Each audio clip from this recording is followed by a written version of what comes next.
أهلا بيكم في قناة مصر أرض الحضارة والتاريخ. في 4 نوفمبر سنة 1922 تم اكتشاف أعظم كنز أثري وحضاري في القرن العشرين، وهو مقبرة الملك توت عنخ آمون.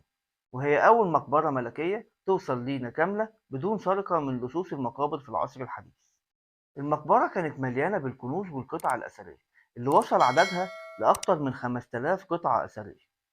ومن أهم الكنوز دي قناع الملك توت عنخ آمون اللي وزنه بيوصل تقريبا ل 11 كيلو جرام، واللي فيه كتير من الناس بيعتبروه إن هو أغلى قطعة أثرية في العالم. وهو ده اللي هتكلم عنه في حلقة النهاردة اللي أتمنى إنها تعجبكم.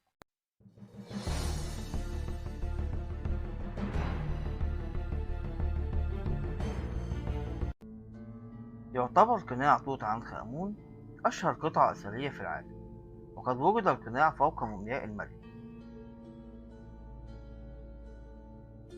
وهو عبارة عن رأس الملك وهو يرتدي غطاء الرأس النمس، ويوجد على جبهته حية الكبرى رمز الوجد ورمز الحماية لمصر السفلى، ورأس أنثى العقاب رمز نخبة رمز الحماية لمصر العليا.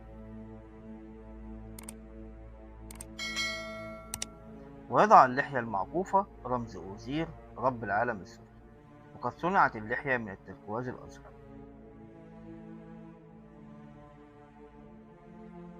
ويرتدي على صدره قلادة واسعة ينتهي طرفاها برأس الصقر حورس، وهي ترمز لحماية حورس للملك.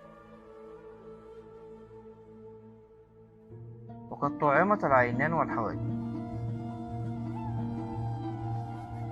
ونقش على الجزء الخلفي للقناع نص هيروغليفي عبارة عن الفصل 151 من كتاب الموتى، الذي يتكلم عن ربط جسد المتوفي مع أعضاء المعبودات.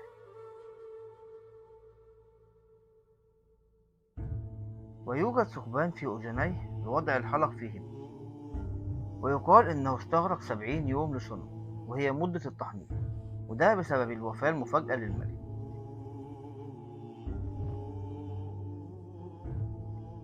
ولكن في فرضية تانية قالها البروفيسور جوان فليتشر، وهي إن احتمال إن القناع ما يكونش اتعمل أصلا للملك توت عنخ آمون، وده لأن القناع فيه آثار لحلق في الودن، والمومياء بتقول إنه ما كانش لابس حلق. إلى جانب اختلاف الملامح بين المحاكاة الثري دي لوجه الموميا وبين ملامح وجه القناع، عشان كده قال إن احتمال يكون القناع كان معمول للملكة نفرتيتي،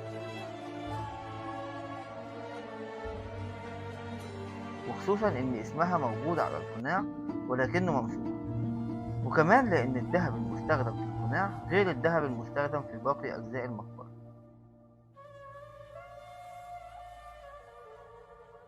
كل دي أسباب خلت فليتشر يعتقد إن القناع ما اتعملش للملك توت عنخ آمون، لكن ده ما يمنعش إن القناع مصنوع بحرفية ودقة عالية جدا. وكمان الأحجار الكريمة وتثبيتها على القناع محتاجة لتكنولوجيا متقدمة جدا، لدرجة إن البعض بيعتبرها أدق من أجهزة الليزر الحديثة.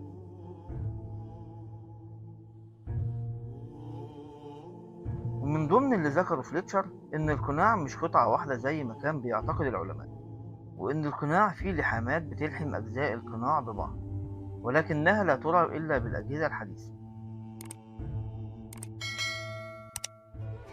القناع حاليا في المتحف المصري بالتحرير، تمهيدا لنقله للمتحف المصري الكبير. وبكده نبقى وصلنا لنهاية الحلقة، واللي أتمنى إنها تكون عجبتكم، وإني أكون قدرت أوصل لكم ولو جزء بسيط عن عظمة الحضارة المصرية القديمة.